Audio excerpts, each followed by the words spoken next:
สบายดีเนาะมื่อนี้มาอัดคลิปแบ่งปันความรู้หน่อยหนึ่งเนาะแบ่งปัน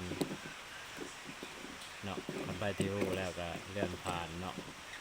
สำหรับใครที่อยากรู้รายละเอียดแล้วเนี่ยเชร์ให้เพิ่มเติมเนาะสำหรับนี่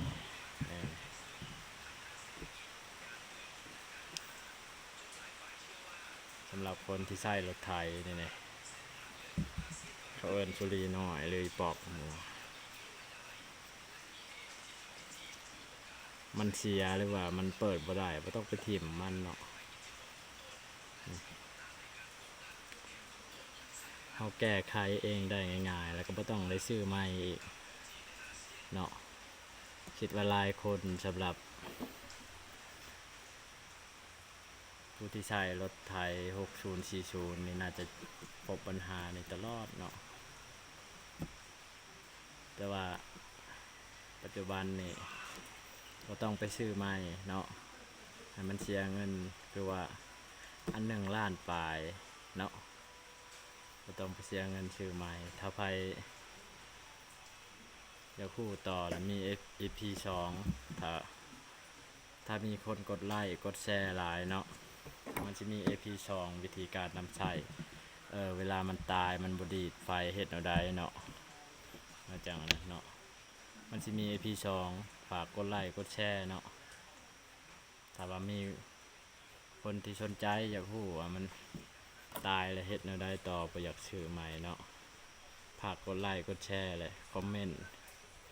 ถามเลยเนาะแล้วสิมี EP2 เฮ็ดรายละเอียดให้เบิ่งเนาะเพราะว่าคนที่ใช้6040นี่พบปัญหานี่หลายก้อนหมู่แล้วปัญหาอีป๊อกจะน้อยมันตายบ่ดีดรถติดบ่ได้จะน้อยอยู่ป่ารถติดบ่ได้แก้ไขแนวใดเนาะนี่มื้อนี้มีคำตอบเนาะฝากกดไลค์กดแชร์หน่อยเด้อแล้วคอมเมนต์ว่าเฮ็ดแนวใดเนาะใครที่สนใจเนาะคอมเมนต์ว่าเฮ็ดแนวใดดีเนาะมันเวลามันตายแล้วเฮาบ่อยากทิ่มแล้วเฮาบ่อยากซื้อใหม่